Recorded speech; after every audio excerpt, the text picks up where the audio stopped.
நாம் தமிழர் கட்சியை எதிர்க்கும் பல முனை எதிரிகள். இதை குறித்துதான் இன்றைய காணொளியில் காணவிருக்கின்றோம்.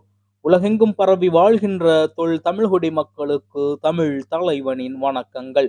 நாம் தமிழர் கட்சி கிட்டத்தட்ட தமிழ்நாடு அரசியல் களத்தில் 14 ஆண்டுகளுக்கு மேலாக தங்களுடைய செயல்பாடுகளை செய்து வருகின்றன. பல்வேறு மக்கள் பணியை நாம் தமிழர் கட்சி செய்தாலும், நாம் தமிழர் கட்சியை எதிர்ப்பதற்கென்று கட்சி துவங்கிய நாள் முதல் இன்று வரை ஒரு கூட்டமே இருந்து கொண்டிருக்கின்றது. தற்பொழுது 14 ஆண்டுகளுக்கு பிறகு அந்த கூட்டம் அதிகமாகி இருக்கின்றது என்றுதான் கூற வேண்டும். ஏனென்றால் நாம் தமிழர் கட்சி தொடர்ச்சியாக வளர்ச்சி பாதையை நோக்கி சென்று கொண்டிருப்பதுதான் காரணமாக இருக்கின்றது.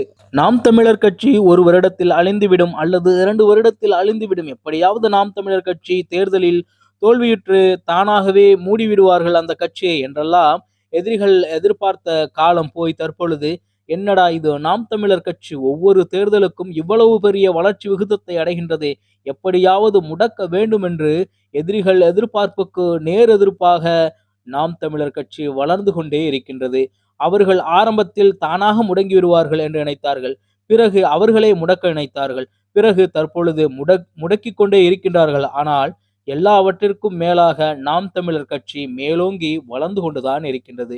1லிருந்து 8.3% அளவிற்கு நாம் தமிழர் கட்சி வளர்ந்து நிற்கிறது என்றால், நாம் தமிழர் கட்சியின் தலைமை ஒருங்கிணைப்பாளர் செந்தமிழன் சீமானுடைய ஆணித்தனமான இலக்கை நோக்கிய பயணம்தான் காரணம். எந்த விதமான இடர்பாடுகளையும் கண்டுகொள்ளாமல் நேரடியாக நம்முடைய இலக்கை நோக்கிதான் நாம் பயணிக்க வேண்டும் என்ற சிந்தனையும் எண்ணமும் தான். மேலும் நாம் தமிழர் கட்சிக்கு தொடர்ச்சியாக தங்களுடைய அர்ப்பணிப்பை ஏற்படுத்தி கொண்டிருக்கும், அதில் பயணிக்கக்கூடிய சகோதர சகோதரிகள் தான் இதற்கு மிக முக்கிய காரணமாக இருக்கின்றார்கள்.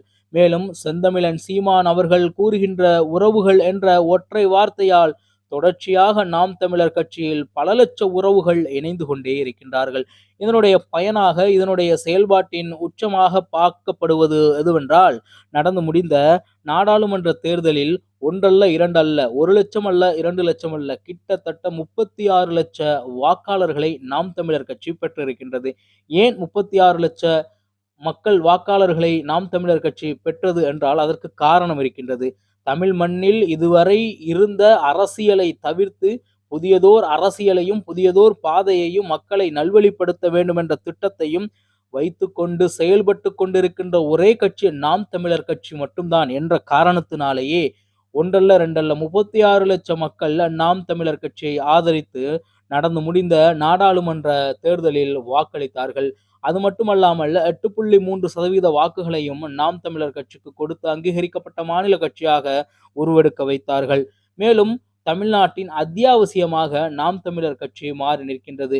உணவு எப்படி முக்கியமோ, உடை எப்படி முக்கியமோ, இருப்பிடம் எப்படி முக்கியமோ, அதுபோன்று தமிழர்களுக்கு நாம் தமிழர் கட்சி அடிப்படை முக்கியமாக தற்பொழுது மாறி நிற்கின்றது. எனவே அந்த அடிப்படை முக்கியத்துவம் வாய்ந்த கட்சியை தொடர்ச்சியாக தமிழ்நாட்டு மக்கள் ஆதரிப்பதில் ஆச்சரியம் ஒன்றுமில்லை. ஆனால் அவர்கள் தொடர்ச்சியாக ஆதரவை அதிகப்படுத்துவதுதான் எதிரிகளுக்கு மிகப்பெரிய ஆச்சரியத்தை ஏற்படுத்தி இருக்கின்றது. ஒரு சாரார் விரும்பலாம், அல்லது ஒரு மதத்தார் விரும்பலாம், அல்லது ஒரு சாதியினர் விரும்பலாம்.